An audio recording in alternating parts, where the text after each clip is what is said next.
चलो ठीक है, आगे देखो। हमने मैग्नेटिक फील्ड किसी एक करंट कैरिंग वायर के द्वारा, अगर वो फाइनाइट लेंथ का है, उसके द्वारा मैग्नेटिक फील्ड कैलकुलेट करने का एक्सप्रेशन हमने फाइंड आउट कर लिया, ठीक है। अब हम उसमें डिफरेंट कंडीशंस ये लगाएंगे कि अगर हमारा वो जो पॉइंट है, अगर उस लाइन के परपेंडिकुलर बाइसेक्टर पे हुआ, उसके लिए एक छोटा सा फॉर्मूला बन जाएगा। दरअसल ये थोड़ा सा बड़ा फॉर्मूला है, इसको हम जैसे क्वेश्चंस को भी ऐसे क्वेश्चंस आ जाएंगे, आपको सॉल्व करने में ही हेल्प होगी ये करने से, ठीक है। इसमें हम सेकंड कंडीशन लेते हैं, if point P is the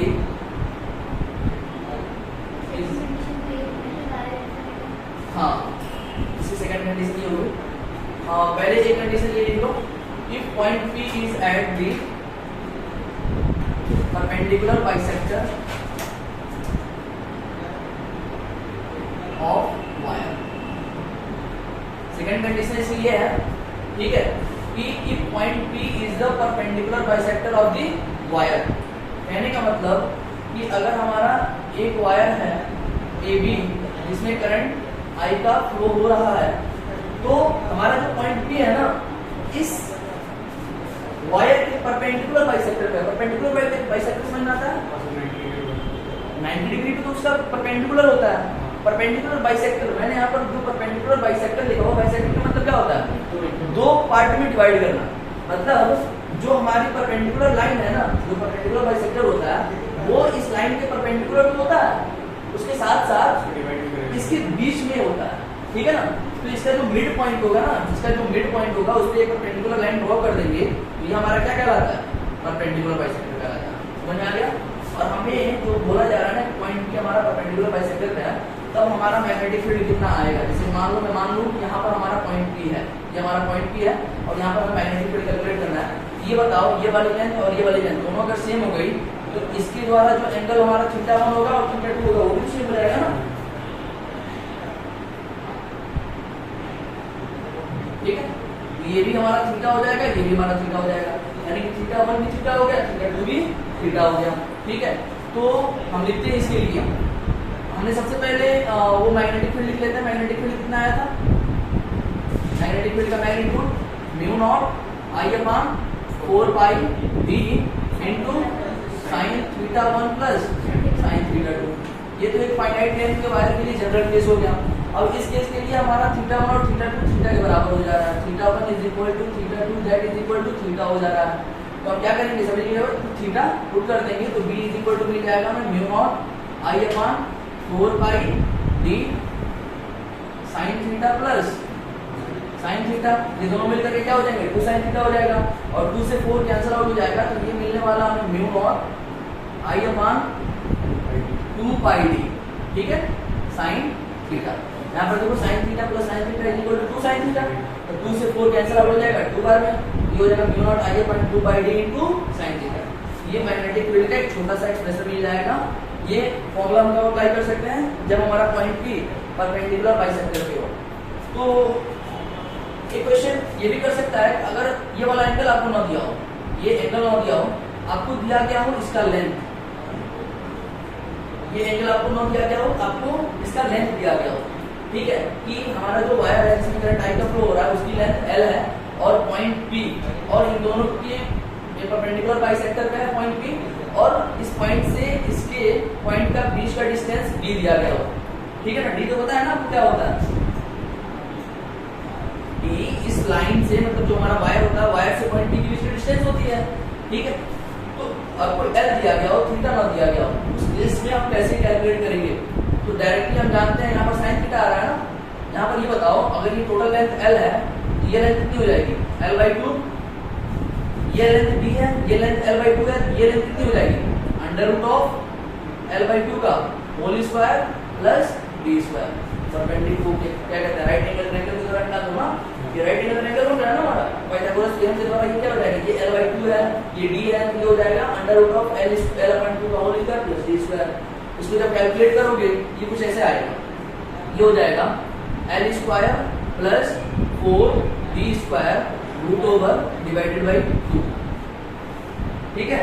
तो अब sin θ की जगह पे sin θ इज इक्वल टू क्या हो जाएगा, sine theta is equal to length upon hypotenuse. तो एल्टीट्यूड है हमारा l/2 डिवाइडेड बाय ये हो जाएगा हमारा hypotenuse under root of l square plus 4d square divided by 2। 2 से 2 कैंसिल आउट हो जाएगा, यानी साइन थीटा की वैल्यू मिल गई हमें l upon under root of l square plus 4d square. Normally sine theta के प्लेस पे ये पुट कर दो, तुम्हें एक और फॉर्मूला मिल जाएगा v is equal to mu naught I upon 2 pi d l upon under root of l square plus 4d square. ये फॉर्मूला तब यूज कर सकते हो जब आपको इसका लेंथ दिया गया होगा l।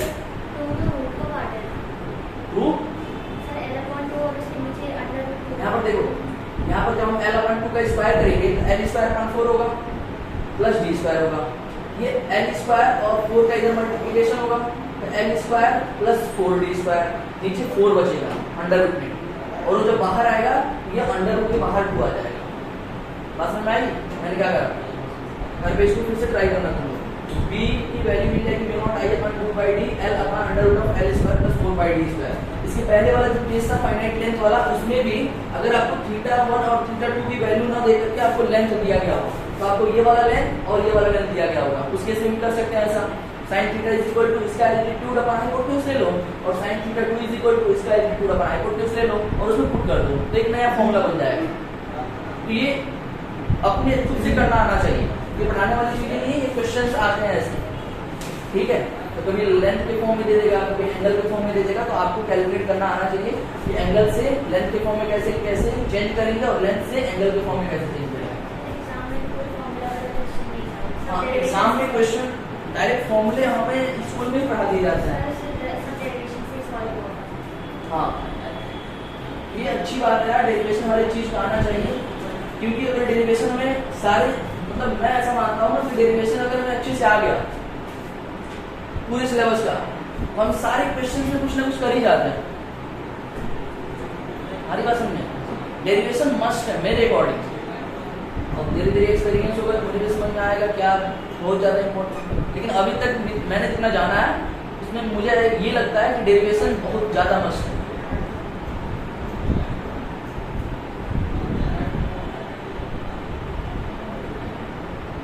डेरिवेशन में आ रहा होता है तो बहुत सारे क्वेश्चंस को हम ऐसे ही सॉल्व कर लेते हैं। डेरिवेशन का जो मेथड होता है वही उन क्वेश्चंस को सॉल्व करने का मेथड होता है,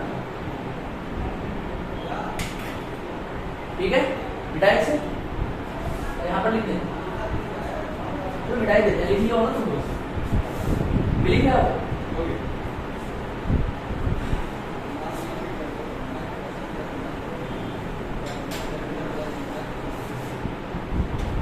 तीसरा कंडीशन है हमारा सी, ठीक है।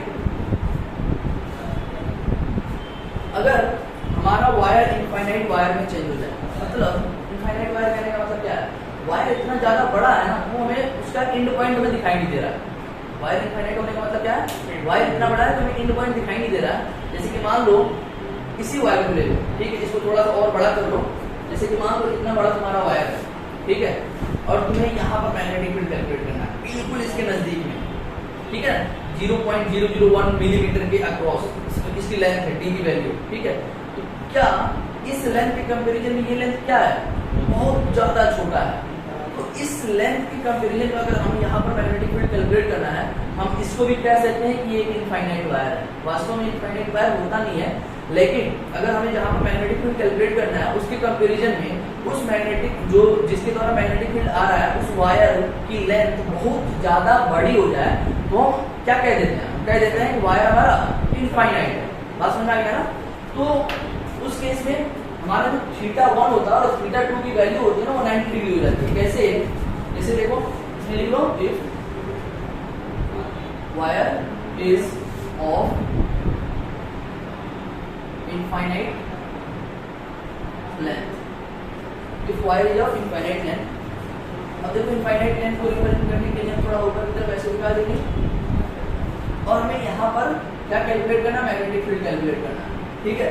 और ये वायर ना वास्तव में बहुत बड़ी है, इसको बोर्ड पे बना नहीं सकते, इसके लिए हम डॉट डॉट डॉट नीचे की तरफ दिखा रहे हैं, डॉट डॉट डॉट ऊपर की तरफ दिखा रहे हैं। इसका मतलब आप ये समझ जाइएगा कि ये वायर बहुत बड़ी है। इसको एक और तरीके से बना सकते हैं, आपने ये पढ़ा होगा क्लास 9 या 10 में, ठीक है। तो ये भी क्या रिप्रेजेंट करता है, ये लाइन आगे की तरफ और नीचे की तरफ बहुत दूर तक जा रही है, ठीक है। लेकिन हम ऐसे ही बना रहे हैं, तो ये हमारा वायर इनफाइनाइट वायर है। अब एक चीज देखो आप इस पॉइंट के लिए, ठीक है, और यहाँ से इसकी डिस्टेंस डी है, यहाँ से इसकी डिस्टेंस डी है, और ये पॉइंट हमारा पी है जहाँ पर मैग्नेटिक फील्ड कैलकुलेट करना है, इसमें करंट आई का फ्लो हो रहा है। हम जानते हैं मैग्नेटिक फील्ड का एक्सप्रेशन एक फाइनाइट वायर के लिए क्या होता है, mu naught I upon 4 pi d sine theta 1 plus sine theta 2, ये होता है ना। अब हमें थीटा 1 और थीटा 2 ही चाहिए, आई और डी तो मिल चुका है, दिखाई दे रहा है, डी ये है और आई ये है, थीटा 1 और थीटा 2 चाहिए। एक चीज देखो आप, ये फाइनाइट वायर बहुत दूर तक गई होगी, बहुत दूर तक जाने का मतलब क्या है, अगर मान लो ये वायर इतनी बड़ी होगी, थीटा 1 हमारा ऐसा होता, मतलब कुछ छोटा होता, और ऊपर जाएंगे तो थोड़ा सा बढ़ेगा, और ऊपर जाएंगे तो थोड़ा सा बढ़ेगा, और ऊपर जाएंगे तो थोड़ा सा बढ़ेगा, मतलब ऊपर जाने पर ना, ऊपर पॉइंट लेने पर हमारा थीटा लगातार बढ़ता जा रहा है। तो इनफाइनाइट पे है, इनफाइनाइट होने का मतलब क्या है, ये वास्तव में बिल्कुल एक सीधी हो जाएगी, अप्रोक्स सीधी हो जाएगी। हम पैरेलल लाइन कहते हैं ना, वो इनफाइनाइट पे जाके मिल रही होती है। या आपने फिजिक्स में पढ़ा होगा कि फोकस पर किसी ऑब्जेक्ट को रखने पर वो इनफाइनाइट पर मीट हो रहा होता है, सेम चीज यहाँ पर भी है वैसे ही, ठीक है। तो ये एक सीधी लाइन की अप्रोक्स सीधी लाइन हो जाएगी, ये इनफाइनाइट पे जाके मिल रही है, इसका मतलब क्या हो जाएगा, अप्रोक्स ये दोनों लाइनें पैरेलल हो जाएंगी। दोनों लाइनें पैरेलल होने का मतलब ये कुछ ऊपर की तरफ ऐसे जा रहा होगा, ठीक है। और हमें यही वाला एंगल चाहिए होता है ना, थीटा 1 और थीटा 2 क्या है, ये हमारा थीटा 1 होता है, और नीचे ये इनफाइनाइट तक जाएगा, ये हमारा थीटा 2 होता है। देखो यहाँ पर थीटा 1 और थीटा 2 कितना बनता हुआ दिखाई दे रहा है, अप्रॉक्स 90 डिग्री बनता हुआ दिखाई दे रहा है, ठीक है। तो इनफाइनाइट वायर के केस में वो लगभग 90 ही बन जाता है। अब देखो एक चीज, आपने साइन थीटा और कॉस थीटा का कर्व पढ़ा, ग्राफ बनाया उसका साइन थीटा कॉस थीटा का, ठीक है। जैसे मैं आपको साइन थीटा का ग्राफ बनाऊं, ठीक है, ये 0 है, ये हमारा 90 डिग्री है, और ये हमारा 180 डिग्री है, ऐसा हम कंसीडर कर लेते हैं। तो इसका ग्राफ कुछ ऐसे आता है, देखना ध्यान से, ये ऐसे आता है और 360 तक ऐसे जाता है। अब देखो 90 पर, साइन 90 पर इसकी वैल्यू कितनी होती है, 1 होती है। अब साइन 90 से थोड़ी सी छोटी वैल्यू ले लो तो वहां पर भी क्या हो गया, अप्रॉक्स 1 ही होगी। 90 से थोड़ी सी बड़ी या थोड़ी सी छोटी वैल्यू लेने पर भी अप्रॉक्स 1 ही आ रही वैल्यू इसकी, ये 1 होता है। ये आ रहा है समझ में ग्राफ के माध्यम से। ग्राफ पढ़ा है आपने साइन थीटा कॉस थीटा का, नहीं पढ़ा? चलिए मैं थोड़ा सा समझाने की कोशिश करता हूँ, ये क्या होता है। हमारी साइन थीटा की ग्राफ होती है, इसमें हम रिप्रेजेंट करते हैं एंगल को, इसको रिप्रेजेंट करते हैं एंगल को, और इसमें हम रिप्रेजेंट करते हैं साइन थीटा की वैल्यू को, साइन थीटा की वैल्यू को। अगर y is equal to sine theta, ये क्या है, ये y है, ये y को रिप्रेजेंट कर रहा है और ये थीटा को रिप्रेजेंट कर रहा है, एक्स एक्सिस हमारा, ठीक है। तो हम क्या करते हैं ना, हम जानते हैं कि साइन 0 की वैल्यू 0 होती है, साइन 90 की वैल्यू जो होती है ना वो 1 होती है, पता है ना। साइन 180 डिग्री की वैल्यू भी 0 होती है, साइन 270 डिग्री की वैल्यू होती है -1,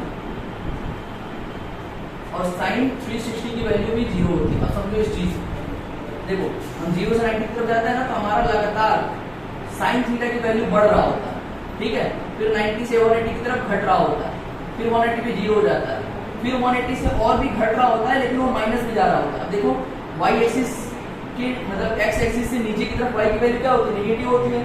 तो ये देखो ये नेगेटिव में जा रहा है, 270 पे क्या हो जाती है, -1 वैल्यू हो जाती है, और फिर 270 के बाद ये बढ़ने लगता है और 360 में फिर 0 हो जाता है, फिर यहाँ से इंक्रीज करता है, और फिर यहाँ से इंक्रीज करने के बाद सेम ऐसा ही ग्राफ फिर यहाँ पर बनाता है, फिर वैसे ही सेम बनाता है। तो बस इतने की स्टडी करनी आ जाए तो हम बाकी सारा स्टडी कर सकते हैं। तो हम देख रहे हैं कि साइन 90 पे वैल्यू 1 आ रही है, ठीक है। अभी तो साइन 90 से थोड़ी सी कम वैल्यू लेने पर भी यही पॉइंट मिलेगा ना, और ये भी पॉइंट तो अप्रोक्स 1 के बराबर है। साइन 90 से थोड़ी सी अधिक लेने पर भी हमें यही पॉइंट मिला, ये भी अप्रोक्स 1 ही के बराबर है। साइन थीटा की वैल्यू 1 से ज्यादा नहीं हो सकती है, ये बात समझ नहीं आ रही है ना। तो साइन 90 अगर थीटा की वैल्यू 90 से थोड़ी सी छोटी भी है ना, तो अप्रोक्स वैल्यू उसकी 1 ही आती है, बात समझ में। तो इसलिए थोड़ी सी छोटी भी है तो कोई फर्क नहीं पड़ेगा उससे, हम उसको 90 कंसीडर करके चलेंगे। तो थीटा 1 और थीटा 2 दोनों हमारी क्या हो जाएगी, 90 डिग्री हो जाएगी, तो मैग्नीट्यूड निकल जाएगा mu naught I upon 4 pi D. Theta 1 की जगह पे 90 डिग्री यानी साइन 90 प्लस साइन 90, v की वैल्यू जो होता है sine 90 is equal to 1, sine 90 is equal to 1, 1 plus 1 2, ठीक है। तो 2 से 4 कैंसिल आउट हो जाएगा, यानी हमारे पास मिलने वाला mu naught I upon 2 pi D. ये देखो छोटा सा एक फॉर्मूला ले लिया, अगर हमारे पास वायर इनफाइनाइट है, उसमें करंट आई का फ्लो हो रहा है, उससे डी डिस्टेंस पर एक पॉइंट पी है जहां पर मैग्नेटिक फील्ड कैलकुलेट करना है, वो मैग्नेटिक फील्ड आ जाती है mu naught I upon 2 pi D. Clear हुआ? ये जुबान में याद रखनी है और ये एकदम से याद नहीं होगी, डेरिवेशन की सबकी आनी चाहिए, करते रहना, प्रैक्टिस ज्यादा से ज्यादा करो और बार बार देखते रहो, धीरे धीरे याद हो जाएगी। जितने ज्यादा क्वेश्चंस आप प्रैक्टिस करते रहोगे ना, क्वेश्चंस में ही ये इनका यूज होता रहेगा कहीं ना कहीं, ऑटोमेटिक याद हो जाएगा। अब देखो, if the wire is semi infinite, if wire is semi infinite, ठीक कंडीशन है ना, if wire is of semi infinite, अगर हमारा वायर सेमी इनफाइनाइट लेंथ का, सेमी इनफाइनाइट की कंडीशन में बताया था, जिसका एक पॉइंट नोन हो और दूसरा पॉइंट नोन नहीं हो, उसे हम सेमी इनफाइनाइट वायर कहते हैं।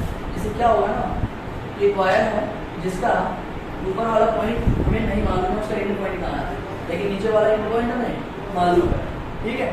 और हमको सेम इसी के पॉइंट ए पर ही एक मतलब परपेंडिकुलर लाइन है जिस पर एक पॉइंट पी दिया गया है, हमें इस पॉइंट पी पर क्या कैलकुलेट करना है, मैग्नेटिक फील्ड कैलकुलेट करना है, ठीक है। ए पॉइंट इसका नोन है, ए एंड पॉइंट, और बी एंड पॉइंट हमें नोन नहीं है, ये कुछ ऊपर की तरफ होगा, ये हमें डिस्टेंस डी मालूम है, इसमें करंट आई का फ्लो हो रहा है, हमें पॉइंट पी पर मैग्नेटिक फील्ड कैलकुलेट करनी है। बार बार इसमें डाल दीजिएगा, B is equal to mu naught I upon 4 pi D. सबको इसी से बार बार डेरिवेशन करने की जरूरत नहीं, इसी का यूज करके डायरेक्टली सबको कैलकुलेट कर सकते हैं। अब बताओ थीटा 1 कितना हो जाएगा, थीटा 1 ऊपर वाला एंगल होता है, थीटा 1 90 डिग्री इनफाइनाइट तो जा रहा है ना, ये थीटा 2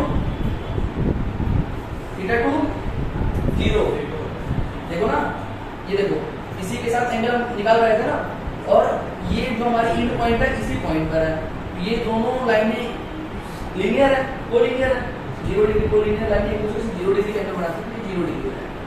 तो B इज इक्वल टू हो जाएगा mu naught I upon 4 pi d, sine theta 1 की जगह पर साइन 90 और साइन 90 1 हो गया, और plus sine 0 is equal to 0, 1 plus 0 that is equal to 1।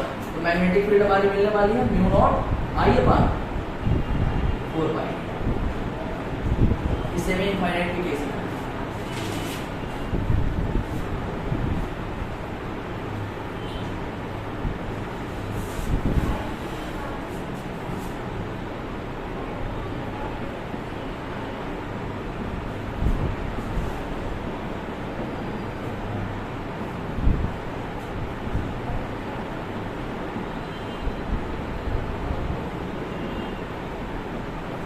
When point P is on the axis of the wire, when point P is on the axis of wire,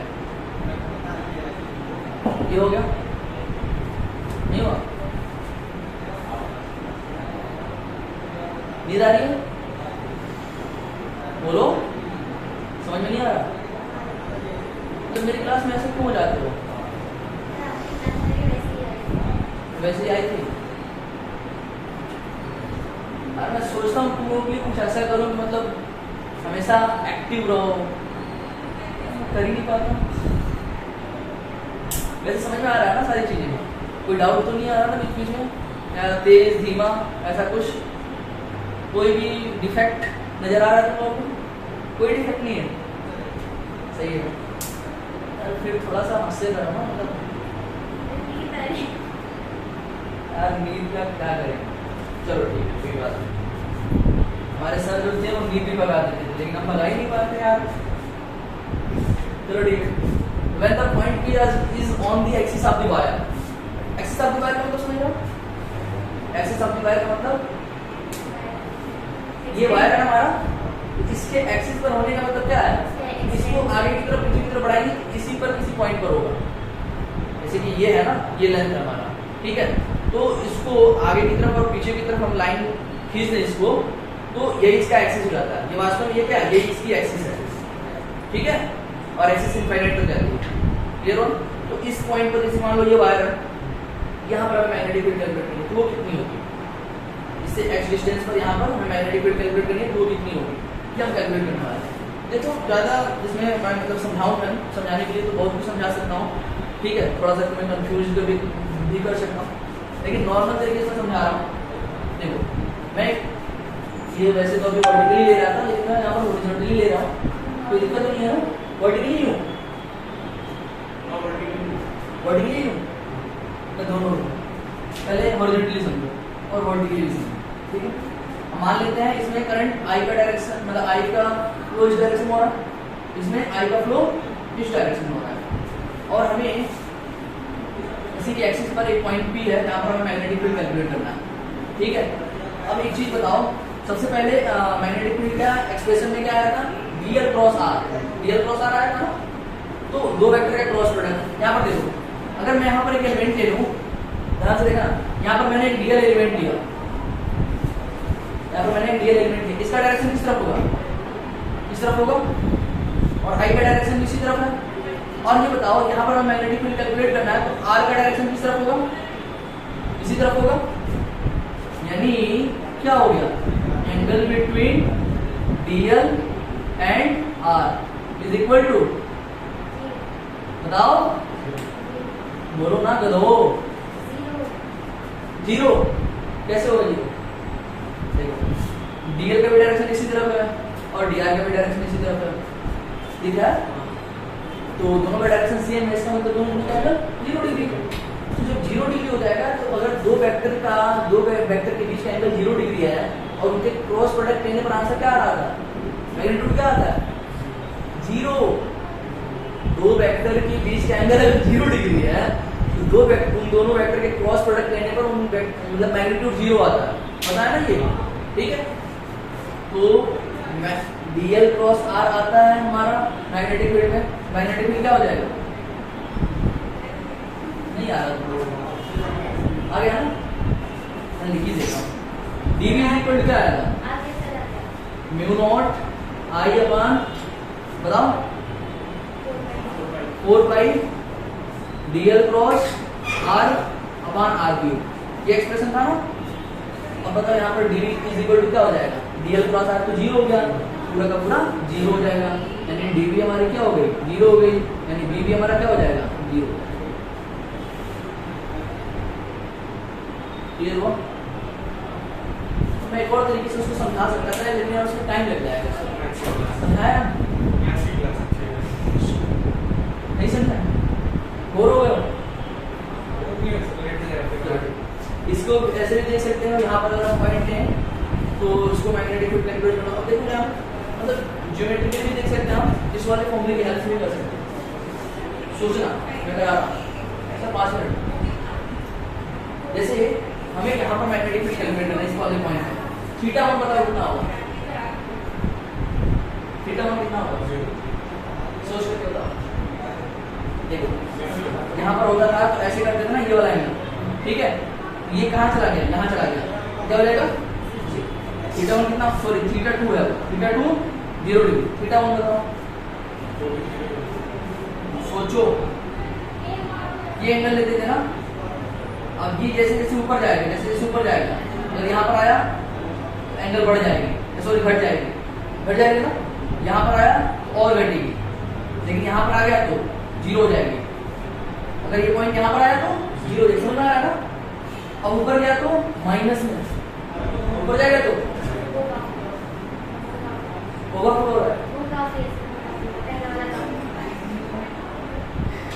नहीं समझो इसको, कोई बात नहीं। और क्या बताना था? ठीक है, रहने दो यार, क्वेश्चन कर करेंगे यार, ठीक बात करें। इसको इसको इसको ओपन कर